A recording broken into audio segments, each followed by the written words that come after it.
São 7h34. Chegou bastante participação aqui sobre esse passeio, né, dos carros elétricos na Graciosa. A gente daqui a pouco manda o link para os ouvintes que estão enviando mensagens perguntando, mas também vamos postar lá do blog tnewsnoar.com.br, que daí fica mais fácil para quem tiver interesse ainda em fazer a inscrição. Hoje tem entrevista no estúdio, a engenheira florestal do Núcleo de Inteligência Geográfica e da Informação do IAT, que é o Instituto Água e Terra, Aline Canetti, é a convidada do TNews para falar sobre as florestas paranaenses. Bom dia, seja bem-vinda. Bom dia, Roberta. Obrigada pelo convite. Ai, que coincidência, vão falar. Uma Canete, a outra é Canete também. Não é coincidência, não. A Aline é minha prima, é filha do irmão do meu pai. Então, não é uma coincidência, até quando a gente há muito tempo estou querendo falar sobre esse assunto, né? Sobre o combate a desmatamento, os incêndios florestais. E aí, sabendo, né, da presença dela no Instituto Água e Terra, eu falei, se preferência, se pudesse ser a Aline, melhor. E daí foi autorizado. Tá ótimo. Aline, em setembro, o Paraná registrou um período crítico de incêndios florestais. A gente noticiou isso muito aqui. Em várias cidades, até agora, né, os paranaenses estão sentindo os efeitos, presença de fumaça, de fuligem, que não é só dos incêndios aqui no estado, mas também do Pantanal e da Amazônia, o que é assustador, né? É possível afirmar que as proporções do que está acontecendo agora no país é reflexo já da emergência climática, dessa mudança? Assim, com certeza, né? Tudo muito relacionado com o aquecimento global. A gente tem emitido muitos gases de efeito estufa, acelerando um processo que já aconteceria naturalmente, né, pelo aquecimento natural, e isso muda muito as massas de ar também. Então, o ar ele está com baixa umidade, as temperaturas estão altas, e isso favorece muito o fogo, né, e tem ventado muito forte também. Então, isso faz com que o fogo se alastre muito mais rápido e para áreas muito maiores também. A gente ouve no noticiário, mas tem pouco conhecimento aí sobre como isso acontece. Geralmente, como é que um incêndio florestal começa? Qual que é a origem? Olha, por origem natural é muito raro, geralmente é por raios, mas a maior parte da origem é antrópica, né? São incêndios que eles são criminosos, acidentais ou não. Então, aqui no Paraná é bem característica a queima controlada, feita pela agropecuária. Então, é pela eliminação, a queima controlada seria a eliminação de material vegetal que não é desejado. Então, um pasto, quando ele já começa a precisar de renovação, ou restos de agricultura, né, que o agricultor quer realizar um novo plantio, e daí sobra um material vegetal que ele quer eliminar, acaba sendo uma técnica mais barata utilizar o fogo. Mas mais barata, entre aspas, né, porque ele pode se alastrar para a propriedade inteira, e, além de tudo, pode gerar multa, né, porque isso é um crime ambiental. Então, o barato acaba saindo caro, né. Seria mais interessante, então, o plantio direto, utilizar técnicas mais tecnológicas, digamos assim, né? Existem alternativas, então? Existem. Para qualquer tipo de queima controlada, Sim, existe uma a alternativa que não fogo. utilização mesmo de agentes químicos, o plantio direto, utilização de máquina, fazendo o arado e tudo, né? São métodos mais seguros e, às vezes, até mais eficazes, né? Porque o fogo ele pode acabar removendo todos os nutrientes do solo, então vai haver um trabalho ali no futuro de fertilização, né, do solo, principalmente o nitrogênio, ele queima com o fogo, e aí o solo vai se tornando pobre, né, então na verdade é um barato que realmente sai caro. Queima, perde, né, a capacidade de usar aquele solo, e daí ainda tem que colocar fertilizante em cima. Isso, aham. Agora, explica pra gente, mesmo que não dê certo, né, e que a gente, como consequência, às vezes tenha essas situações do fogo se alastrar, como a gente viu, inclusive, flagrantes pelo país, né, de muitas pessoas fazendo isso, né, qual que é a pretensão de uma queima controlada? O que deveria acontecer se desse certo, né? Como é que se controla uma queimada? Olha, na verdade, assim, você acumula material vegetal numa parte só, né, então você faz, por exemplo, você elimina material combustível nos locais que você não quer. Então, eles muitas vezes abrem aceros, que são buracos no chão mesmo, em que não há material vegetal. Então, não tem combustível, o fogo vai só até onde tem combustível. Nesses buracos, então, não fica vegetação, não fica só terra. Então, aí o fogo não consegue passar desses buracos. Ou que seja uma coisa bem localizada. Eles fazem as leiras, né? Então acumulam a vegetação, que seria como se fosse uma queima de lixo, só que é vegetação. Acumulam em leiras e queimam só essas leiras. O problema é que se o vento estiver muito forte, ele vai passar cero, ele vai acabar pegando para o resto pro resto da propriedade, inclusive invadindo propriedades vizinhas, né? Em alguma circunstância é permitida a queima controlada? Sim, é permitido. Agora, aqui no Paraná, em alguns estados é proibido. Mas aqui no Paraná é permitido, só que está suspenso por 90 dias, desde agosto, numa portaria que o Instituto Água e Terra publicou, justamente por conta dessas condições extremamente favoráveis aos incêndios florestais, né? E isso, eu imagino que não só nessa emergência que a gente está vivendo de estiagem, mas que geralmente em alguns períodos do ano isso aconteça, de ficar suspenso, né? Quais que são as lavouras que geralmente eles usam a queima A controlada? principal é o canavial, é a cana, né? Queima da palhada da cana depois que faz a colheita. Uhum. É cultural, assim, no Brasil inteiro. Agora, falando um pouco sobre a questão do controle do desmatamento, eu vou pegar um dado que é o mais recente que a gente tem a respeito da situação aqui no Paraná, que é o Atlas dos Remanescentes Florestais da Mata Atlântica, que a gente até noticiou aqui, né, que indicou que no Paraná a gente teve uma redução importante de 78% no desmatamento dos remanescentes, isso entre 2022 e 2023. O governo do Paraná atribui isso à evolução da fiscalização. Inclusive com o uso de novas tecnologias, fiscalização remota e tal. Eu queria entender o que mudou de uns anos para cá, na maneira como aqui no Paraná especificamente está sendo feito esse controle. Olha, a gente começou mais intensamente em 2020, né? Mas ali em 2019 já tinha um pouco do uso da tecnologia. Basicamente, o que mudou é que antigamente a gente dependia de denúncias, né, feitas pela vizinhança. E dependia de uma fiscalização no campo. Então, os fiscais tinham que ficar girando e, se encontrasse sinais de fumaça mesmo, eles iriam atrás. Então, eram essas duas principais fontes. Hoje em dia, são as imagens de satélite. Então, a gente tem imagens até diárias, né? Mas temos imagens de altíssima qualidade, mesmo o Google, que é gratuito e tudo. Isso possibilitou que a gente encontre muito mais fácil os desmatamentos. E, além disso, tem alguns sistemas que emitem alertas de desmatamento para a gente, como é o sistema do Map Biomas, que é o que a gente mais utiliza hoje em dia. A gente tem 5.000 alertas Map Biomas publicados desde 2020. Já atendemos 80%, seja por autuação ou porque eram desmates autorizados. No caso, é só 2%, o resto é tudo ilegal. E a gente tem evoluído muito a partir do Map Biomas. Porque a gente já tem o CAR, né? A gente já consegue localizar o proprietário muito fácil, que é o CAR, é o Cadastro Ambiental Rural. É obrigatório, desde a publicação do Código Florestal, então todo proprietário precisa disso para conseguir o crédito rural, para diversos direitos que ele tem, mas também é uma ferramenta para a gente identificar. Então ficou muito mais ágil essa identificação. A gente consegue, inclusive, comunicar por correio. E as imagens de satélite, elas são de tão alta qualidade que a gente já consegue medir o tamanho do dano ambiental e pode intimar esse proprietário no escritório. Não há necessidade nem de ir a campo para fazer a autuação. Também uma outra coisa que contribuiu muito nessa redução foi o bloqueio de crédito rural pelos bancos. Então, pessoas que têm um alerta de desmatamento, não precisa nem estar autuado, não vão conseguir o crédito rural. Olha só, o sistema aponta que ali é indício de que está desmatando. Isso. Automaticamente é cortado. Não consegue mais crédito rural. Isso daí é uma ordem do Bacen, do Banco Central. Então, todos os bancos estão cumprindo, né? Então, realmente, isso contribuiu bastante. Mas, assim, no Paraná, nossas características são de pequenos desmatamentos, não é como a gente vê na Amazônia.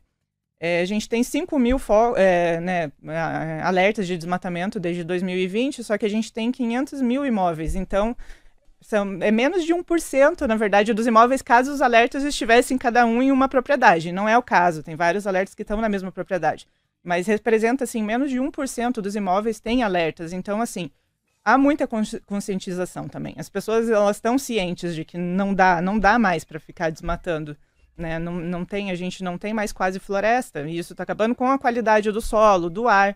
É de interesse tanto do agricultor como de quem está na cidade que essas florestas continuem e sejam regeneradas. Há uma mudança de comportamento, então, do agricultor. Há uma mudança de comportamento. Desde 2020 a gente tem visto, inclusive, um acréscimo de floresta, né? Então, está tendo um ganho, principalmente nas áreas de preservação permanente, que é na beira dos rios, né? Vegetação ciliar, porque houve realmente essa conscientização de que precisa de vegetação na beira do rio para garantir a qualidade da água, justamente para consumo, para produção e tudo, né? E para garantir não, mas para proteger de erosão do solo também. Só para a gente entender como é que funciona esse operacional aí do dia a dia de vocês. Então, entendi que do computador muitas vezes é possível, a partir dessas imagens de satélite, ir monitorando. Aí identifica lá. Vocês percebem pelas imagens que tem uma alteração. A gente recebe alertas, geralmente Recebe que é os mais alertas. fácil ainda, gente, porque os alertas eles são automatizados, então é muito rápido. Ele compara uma imagem do dia de hoje com a de ontem, já alerta para mim que, opa, houve uma mudança aqui. Eu vou lá e vejo como é que foi, o que foi essa mudança, se foi realmente um desmatamento de floresta nativa. Eles acertam muito, pega muito pouco de floresta plantada, assim, os erros que tem são, a gente relata para a plataforma, mas é raro. Então, é muito rápido essa identificação, a gente não precisa nem ficar passeando na imagem, né? O próprio alerta já mostra pra gente. E quanto que é preciso ir a campo? Precisa ir a campo quando temos dúvida se atingiu a área de preservação permanente, porque isso é um agravante do auto de infração. Precisa ir a campo quando não tem cadastro ambiental rural, então não conseguimos identificar o proprietário, ou ainda, às vezes, porque nem todos os imóveis estão validados ainda, então há bastante sobreposição. Então, a gente precisa ver qual dos dois, que tem alertas que tem inclusive 14 imóveis declarados lá em cima, então a gente precisa ir a campo para descobrir quem foi realmente o autor do dano. Então, é mais nesses casos que nós realmente precisamos ir a campo. Diminuiu muito com isso a metodologia anterior de denúncias ou ainda muita gente denuncia? Muita gente denuncia também. O pessoal está contribuindo com o nosso serviço bastante. Legal. Além da fiscalização, há tempos a gente tem falado até aqui no TNews sobre isso. A gente tem um movimento e uma forte mobilização da comunidade, especialmente na área de Mata Atlântica, aqui no litoral do Paraná, com apoio de ONGs, acabei de citar ali o Grupo Boticário, o SPVS e outras, da iniciativa privada, inclusive, proprietários, que eles chamam da iniciativa da Grande Reserva Mata Atlântica, que na verdade é o remanescente que inclui os 3 estados, São Paulo, Santa Catarina e o Paraná, mas que tem uma força maior de mobilização aqui no Paraná para quê? Para a valorização do turismo ecológico, das comunidades ali que vivem em meio à Mata Atlântica e também para a regeneração da floresta. Como é que o IAT tem acompanhado essa movimentação? O IAT, ele cuida das unidades de conservação, especialmente estaduais, então elas são monitoradas de maneira mais especial ainda, né? Além dos alertas em todo o estado, a parte de unidade de conservação é mais monitorada. Também os recursos advindos da fiscalização são super direcionados para essas unidades de conservação. Existem os trabalhos diretos com a comunidade também. Teve a semeadura de palmito jussara, né, nas unidades de conservação do litoral. Sim, foi bem interessante, assim, porque a gente está realmente ele está sumindo da floresta, né? Ele foi muito explorado, agora o pessoal acho que está com mais consciência, assim, sabe? É difícil para a gente entender como que isso é possível, né? Mas, enfim, aproveitando que você citou aí a palmeira jussara, ela praticamente desapareceu e ela é parte do bioma, né? Ela é parte do bioma, super indicadora de Mata Atlântica, então ela é super adaptada para o nosso clima, né? As comunidades tradicionais dependem da produção dela, então, assim, não é errado o extrativismo em si, ele não é errado, as pessoas dependem disso, a gente tem todo um comércio. O problema é que ele não foi sustentável nos últimos anos, então, você pode tirar alguns, mas desde que você deixe indivíduos para virem e no futuro você ter a mesma quantidade, né? Que isso é a sustentabilidade. Você manter uma quantidade fixa ali que você possa tirar por ano, porque pode não adianta. Palmito. Pode comer palmito, mas com moderação. Com moderação. Mas e como que foi? Essa semeadura eu vi que foi uma iniciativa diferente e que pelo jeito vai ser reproduzida, né? De lançar as sementes aéreas, é isso? Isso, a gente conta com a ajuda do helicóptero, isso ajuda muito também, sabe? Mesmo na fiscalização. Nós temos o helicóptero disponível para o IAT, então vistorias, tudo tem sido feito, e daí aproveitaram o helicóptero dessa maneira. Então, o interessante é que a semente ela é bem sólida, ela não voa, né? Então, ela lá de cima do helicóptero, ela vai sair numa velocidade tão grande que ela vai se praticamente autoplantar, porque ela vai cair com uma velocidade grande, então a gravidade vai ajudar no plantio. E o palmito, ele gosta de ambiente totalmente sombreado. Então, a gente jogando lá de cima, para dentro da floresta, vai ser o ambiente ideal dele. É o ambiente que ele gosta, sombreado já, não é no solo exposto. E a semente, ela tem total viabilidade de crescer. né? E a gravidade ainda ajuda. Ou seja, não é para toda e qualquer espécie que isso serviria, mas especificamente para palmeira jussara funciona. Porque a gente tem espécies mais adaptadas às clareiras, né? Que são as espécies mais pioneiras, por exemplo, a bracatinga, que é fonte de carvão vegetal. Ela, sim, gosta do solo exposto, né? Ela é uma das primeiras que aparece na regeneração natural. Já o palmito mesmo, ele vai acontecer em floresta mais fechada. Ela até é uma indicadora de estágios médios avançados de floresta. Só explique isso pra gente, o que são esses estágios. Então, uma floresta na Mata Atlântica, né? Cada bioma tem uma característica, mas na Mata Atlântica, entre 5 e 10 anos, vai haver um fechamento do dossel da floresta. Então, as árvores vão estar mais ou menos encostadas. Isso seria um estágio inicial de regeneração natural. De maneira geral, esse é o estágio que ele é autorizável para supressão, desde que ele não esteja em área de beira de rio ou na reserva legal do imóvel. Ele, em algumas proporções, ele é autorizável, digamos assim. Depois de 10 anos, depois de 15 anos mais ou menos, a floresta já começa a virar, a fechar mais, vem árvores maiores, elas vão formar troncos maiores mesmo. E a partir daí, então, ela vai evoluindo até chegar num estágio avançado e clímax, que é onde a gente vê, por exemplo, aqui na região de Curitiba, né, na grande Curitiba, a gente vê araucárias grandes. Isso seria um estágio avançado mesmo, né? Então, ela vai evoluindo. Estágio médio avançado já é proibido para corte, de maneira geral, só em caso de interesse público e tal, tem algumas exceções, mas de maneira geral é totalmente proibido, porque aí já considera um remanescente muito importante ecologicamente, né? Então, uma área que está preservada de verdade, ou que já está preservada há muitas décadas, além das árvores maiores, lógico, o indicativo também é a quantidade de espécies que a gente encontra ali, né? Sim, a biodiversidade em si é fauna e flora. Então, elas são importantíssimas e elas são até, de certa forma, raras, né? A gente tem 25% do nosso remanescente florestal aqui no Paraná, que é eminentemente de Mata Atlântica. A gente tem só menos de 2% de cerrado. Então, o objetivo é conservar. Pelo menos essas que são maiores, né? São remanescentes maiores. O objetivo é preservação. Agora, antes da gente ir para o intervalo, a gente fala sobre conservação, mas é possível regenerar? É possível recuperar? Não, com certeza. De maneira geral, uma área só de sendo abandonada por alguns anos, ela vai regenerar naturalmente. Se não tiver havido realmente por exemplo, uma queima muito forte que acabou com o material orgânico do solo e com o banco de sementes, né? Porque o solo, mesmo ele não tendo nenhuma árvore em cima, ele vai estar com um banco de sementes ali, né? Então, essas sementes, elas vão regenerar o ambiente. No caso de ter havido erosão ou perda grave de matéria orgânica, aí, nesse caso, precisa-se induzir a regeneração natural. E isso é feito a partir de projetos de recuperação de áreas degradadas. Tem diversas metodologias para a recuperação dessas áreas, mas sim, é totalmente possível. A gente tem visto no Paraná, principalmente na região norte, que foi o início da colonização. Então, lá temos muito menos floresta, né, do que a região sul e central do Paraná. Mas a gente tem visto mais regeneração lá.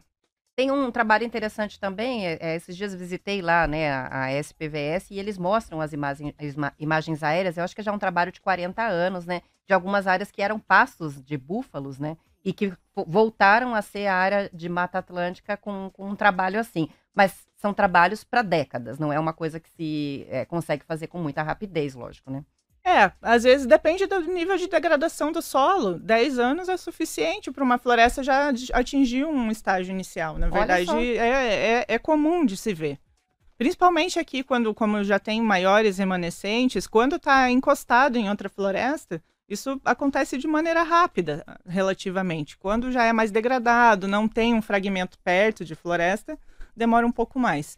Mas mesmo na beira do rio tem o favorecimento da água também, então isso ajuda bastante. É um processo que não demora tanto assim, de maneira geral. Legal, são 7 horas e 53 minutos, fazer um intervalo rapidinho e a gente já volta para concluir a conversa.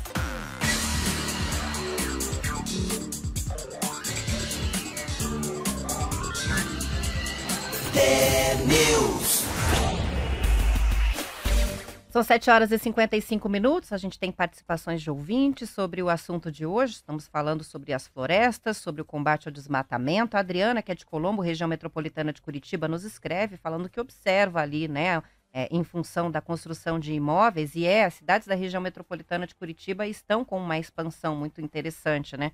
Agora tem consequência, então ela vê que percebe a perda florestal na cidade dela em função dessa expansão imobiliária.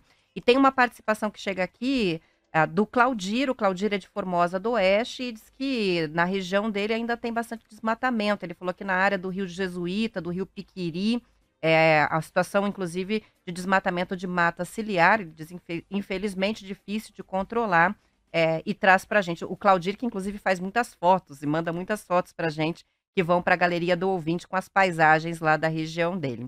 Eu estou conversando com a Aline Canetti, que é do Instituto Água e Terra, engenheira florestal, e está explicando uma porção de coisas para a gente aqui com relação à recuperação e controle de desmatamento.